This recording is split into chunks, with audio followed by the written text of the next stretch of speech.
Most WA drama begins with petty arguments, trash cans left out too long, lawn height, maybe a mailbox color violation. But not in Cedar Ridge Estates. Here, the drama arrived in the form of one woman, Linda Harrow, our WA president, better known as Karen of the Lakeside. I lived on the one natural lake in the community, Haven Lake, a clean freshwater spring that had existed long before the WA, long before any development, and long before Linda ever decided that she owned anything here. I fished the lake almost every evening after work. It was therapy, me, the water, and the quiet hum of crickets. Until Linda decided my fishing pole was personally attacking her authority. This is the story of how she tried to poison the lake to stop me. And ended up poisoning her entire neighborhood instead. Chapter 1. The First Strike. The first warning came as a piece of paper taped to my door. Greater than notice of WA violation. Fishing from private lots is prohibited unless using WA-approved equipment. That was new. Nobody had ever mentioned such a rule before because it didn't exist. I marched to the WA office the next morning. Where did this rule come from? I asked, holding the notice up. Linda sat behind her mahogany desk with the posture of a queen on a throne. It was added yesterday, she said. Section 14C. Fishing requires WA supervision. Your rods aren't approved. It's a lake, I said. A natural lake, and the deed explicitly says I have usage rights. That deed is outdated, she said smugly. Besides, your fishing disturbs the wildlife. It disturbed her. Her daily power walking route went behind my backyard, and she hated seeing me relax while she patrolled like a mall cop. I left without signing anything. If there was one thing I knew about bullies like her, if you give them an inch, they take the entire lake. Chapter 2. Escalation. The next week, I found a brand new sign staked into my yard. Greater than no fishing. WA property. Trespassers will be reported. The thing was drilled into the ground like she expected me to pull it out with my bare hands. I didn't. I unbolted it with a wrench and placed it on her doorstep. 2 days later, she started patrolling the shore with a camera like some wildlife officer. You're documented, she sneered while recording me cast my line. This will be evidence. For what? Enjoying my property. You're violating the Environmental Harmony Code, she snapped. That wasn't a thing either. But the real turning point came when I outsmarted her. Chapter 3. My little revenge. If she could invent rules, so could I, except mine were legal. I printed the actual environmental guidelines from the county, laminated them, and posted them exactly where her sign used to be. A bold arrow pointed to a line that read, "Greater than private shoreline usage is at the discretion of the property owner." And on the bottom of the sign I added, "Greater than, per County Environmental Code 72E. Report false WA claims to the county hotline." Neighbors loved it. Linda did not. She stormed into my yard screaming that I was undermining her authority. "You're making a mockery of this community," she yelled. "No," I said. "You just don't like it when people know the law." She left with a face red enough to power a small generator. Looking back, I should have known she'd try something extreme. But I never expected poison. Chapter 4. The Night of the Barrels. At 2:14 a.m., my security camera sent an alert.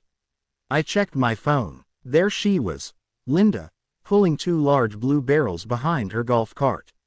She parked at the shoreline, looked around, and started dumping something into the lake. At first, I thought it was fertilizer, still illegal, but not deadly. Then I saw the label on the side of the barrel, "Greater than industrial algicide, not for potable water." My heart dropped. This lake wasn't just for aesthetics. It fed the HOA's entire drinking water system. If she dumped that stuff in, the community water supply was finished. I called 911 immediately. "Ma'am," the dispatcher said, "is someone actively contaminating a water source?" Yes. Police arrived in minutes. But Linda was already gone. Just 2 empty barrels rolling on the shore. The next morning, officers knocked on her door. She claimed they were pond treatments approved by the WA. She was trying to prevent the lake from getting overgrown. I was harassing her with fake accusations. But the cops took samples anyway. 3 days later, the results came in. And that's when everything exploded. Chapter 5. The Water Crisis. The toxic chemical she dumped was banned from drinking water lakes because it released harmful byproducts when mixed with chlorine. The HOA water supply tanks were already showing contamination. Within hours, the county declared, "Greater than boil water notice, effective immediately. Do not drink tap water. Severe gastrointestinal irritation may occur." Neighbors panicked. People lined the streets holding bottles of brownish water. Moms yelled at HOA board members. Kids held their stomachs complaining of nausea. Guess who they blamed? Linda. Even her closest HOA allies refused to defend her. She tried to hold an emergency community meeting to calm people down, but the crowd shouted her off the stage. "This is your fault. You poisoned the water. You tried to attack one guy and hit the whole community." Her reign was collapsing in real time. Chapter 6. The Investigation. County environmental officers came to inspect my property, the lake, and the barrels. It didn't take them long. The camera footage was clear. The labels were intact. Her fingerprints were everywhere. I still remember the officers talking among themselves. Greater than, why the hell would someone dump this into a water supply? She thought it was just a private pond. That's no excuse. This is a federal violation. Federal, as in EPA, Clean Water Act, criminal charges. When officers approached her with a warrant, she tried to claim I had faked the video. But they already obtained her HOA emails. In one of them, she wrote, "Greater than, if I ruin the lake for a few weeks, he'll stop fishing. He'll have to." She thought the lake was connected only to me. She had no idea the entire water system flowed from Haven Lake's underground spring. Her ignorance was everyone's nightmare. Chapter 7. The HOA Implosion. Within 24 hours, she was removed as HOA president. The board dissolved temporarily under county supervision. Neighbors launched a civil lawsuit. The water treatment company billed the HOA $186,000. And the EPA started a criminal investigation. But here's the twist. The HOA needed someone to oversee repairs and legally negotiate with the county. Every homeowner was asked to vote for a temporary trustee.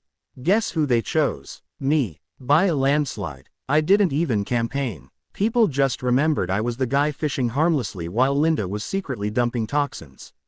I accepted, not out of spite, but because I wanted the lake restored. Chapter 8. The Restoration. It took 2 months to clean. Thousands of gallons of contaminated water pumped out.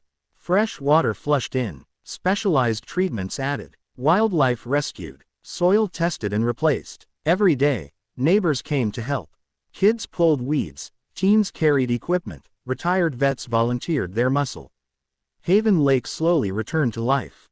Birds came back. Fish surfaced again. The water regained its clarity. And Linda, she was nowhere to be seen. Until the day she finally faced the consequences. Chapter 9. The Hearing. Everyone showed up. The courtroom buzzed like a hive. I sat in the front row, mostly because I was required as the primary witness. When Linda walked in, she looked nothing like her former self. No power walk tracksuit, no clipboard, just a shaking, pale woman clutching a purse like a lifeline. The judge didn't hold back. "Ms. Harrow, your reckless action contaminated a public drinking water source, endangered your neighbors, and caused nearly $200,000 in damages." Her lawyer argued she was misinformed, frustrated, and lacking environmental knowledge. The judge cut him off. "Being ignorant isn't an excuse. You knowingly dumped a banned chemical into a lake, not because you were trying to help the community, but because you didn't like someone fishing." The room murmured. She was sentenced to 18 months probation, $120,000 restitution, 200 hours of community service, specifically assigned to water cleanups, and banned from holding any HOA position ever again. Her career as Cedar Ridge's tyrant was officially over. Chapter 10. The Aftermath. Life returned to normal. Actually, better than normal. Under new leadership, we rewrote the HOA charter. No unilateral rule changes. Mandatory community votes. Transparent finances. Strict environmental policies. Term limits for leaders. And an official ban on chemical use without county approval. Neighbors fish at the lake now. Kids swim. Birds nest. The water sparkles again. As for me, I still cast my fishing line every evening. But now, instead of side eyes and threats from a petty president, neighbors wave as they pass by. Sometimes someone joins me at the shore, and we watch the sunset ripple across the lake. Every time I reel in a fish, I can't help but smile. All this chaos, just because one Karen couldn't mind her own business. Epilogue. The final encounter. About 6 months later, I ran into Linda at the grocery store. She looked smaller somehow, deflated. She avoided my eyes, but I walked up anyway. "You know," I said gently, "you could have just talked to me."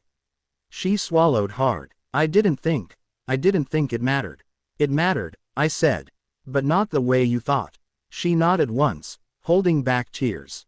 Then she whispered, "I'm sorry." It wasn't enough to erase what she did, but it was enough to let me walk away with peace. Because at the end of the day, water cleanses everything, even bitterness. And Haven Lake was shining again.